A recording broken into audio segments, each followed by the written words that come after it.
Bonjour et bienvenue dans cette nouvelle vidéo sur la chaîne Retro 42. Aujourd'hui, on continue le top 10 des pires jeux NES de ma collection. Vous savez, ce sont les 10 jeux qui ne méritent pas leur place dans mes étagères. Ce sont des jeux tellement mauvais que j'ai peur qu'ils contaminent le reste de mes jeux et qu'ils deviennent tous aussi mauvais.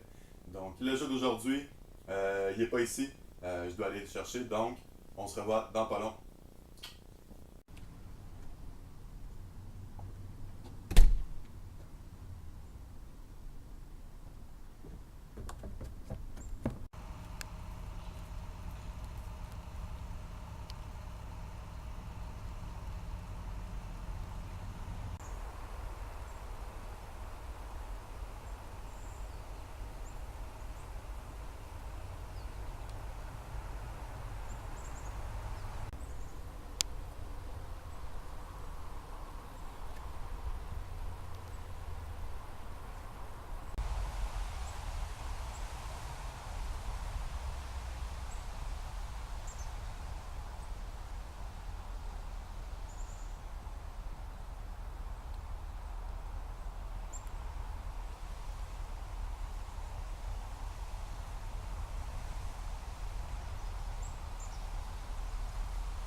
Le jeu d'aujourd'hui, Defenders of Dynatron City. Me voilà de retour dans la game room avec le fameux jeu d'aujourd'hui, Defenders of Dynatron City. C'est un jeu qui a été fait en 1992 pour la NES, donc très tard dans sa vie. C'est un jeu qui a été excusez-moi, développé par Lucasfilm Games. On parle bien de George Lucas ici, c'est pas lui qui a fait le jeu, là, mais de l'univers de George Lucas, qui a été publié par JVC ici en Amérique du Nord. Ce jeu-là, c'est le premier jeu de Gary Winnick. Son premier jeu seul, je veux dire, qui a travaillé seul dessus. Pauvre lui, ça part mal sa carrière. Heureusement, il avait déjà travaillé sur un excellent jeu avant ça qui s'appelle Maniac Mansion, qu'on va voir plus tard dans la série des top 100 des meilleurs jeux NES, parce que ce jeu-là est très bon. Malheureusement, ce n'est pas le cas de Defenders of Dynatron City. On va aller voir ça ensemble.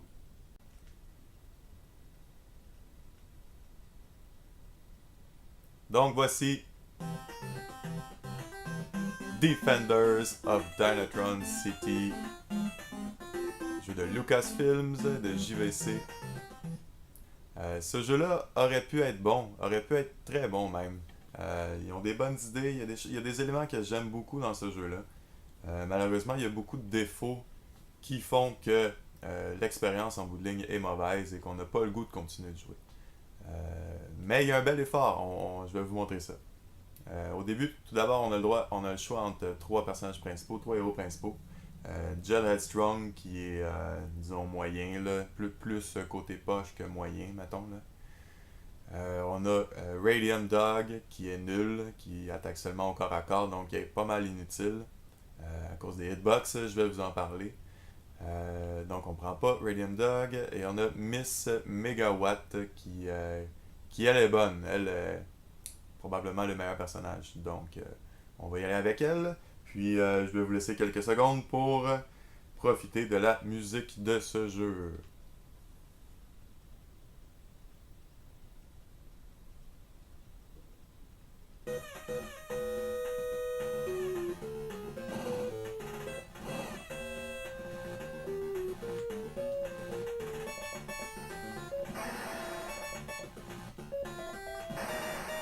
Oui, donc, heureusement c'est pas l'unique musique du jeu, mais quand même.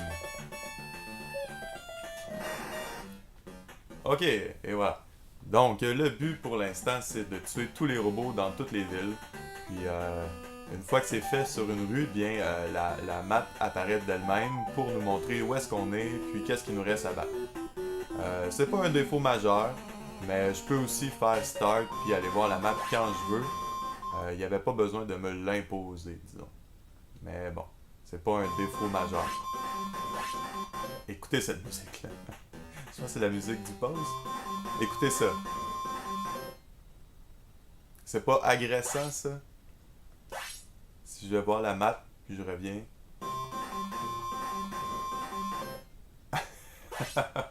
On se fait constamment agresser les oreilles.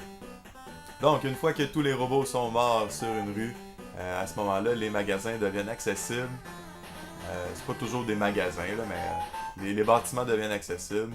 On peut trouver des choses comme ici. J'ai trouvé un indice qui me dit de dépenser de l'argent dans le mall.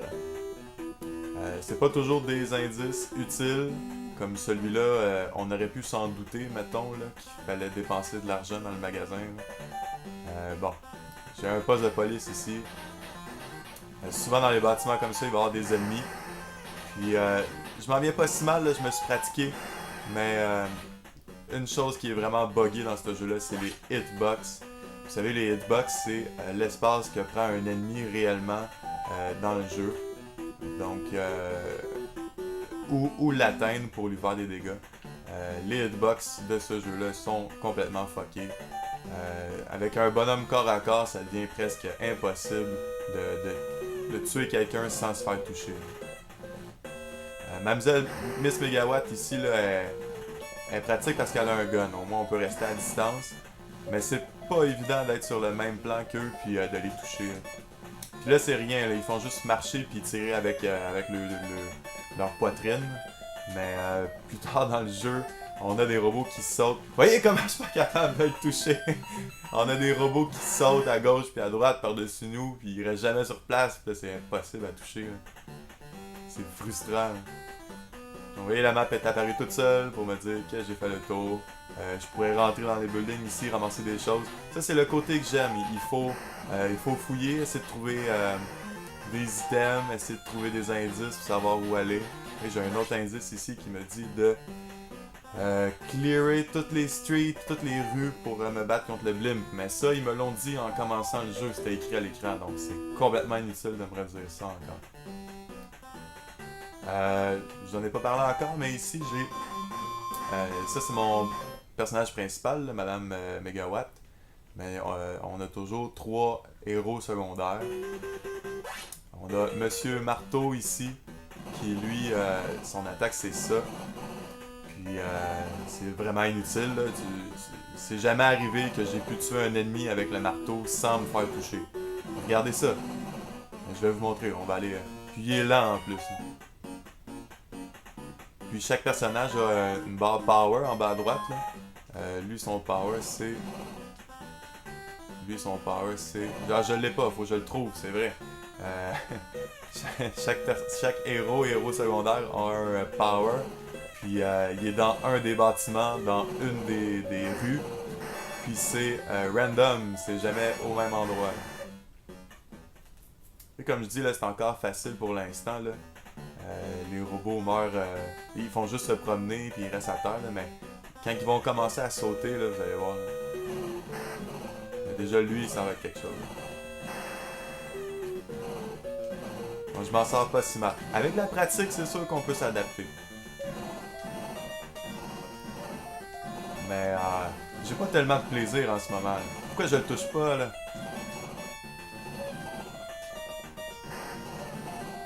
C'est.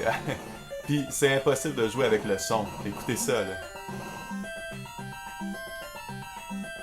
Ça peut pas être plus agressant que ça là. Ah ok, je vais vous montrer un autre personnage. Oups. Comme ça. Ici, elle est pas si mal. C'est Miss Trancheuse à pizza là. On dirait qu'elle. Ou un rouleau compresseur. Mais non, c'est tout petit. Donc c'est une trancheuse à pizza. Mais elle, au moins, elle piche des projectiles, elle est rapide. Elle peut toucher à distance. Elle est pas si mal, elle. On a vu pire. Si vous vous demandez comment la map fonctionne, on va aller voir ça ici. Vous voyez là, je suis sur la C Street. C'est une rue qui est verticale. À ce moment-là, le nord devient à droite, puis le sud devient à gauche. Si je reviens, je vais vous montrer le dernier personnage en même temps. Donc si je vais vers la gauche, je descends sur C Street, je m'en vais vers le sud. Si je m'en vais vers la droite, je vais vers le nord, je monte sur la C Street. Exemple, je vais vous montrer ici. map. Vous voyez là, je suis tout au nord de C Street. Si je veux aller vers la gauche, je dois aller par en haut.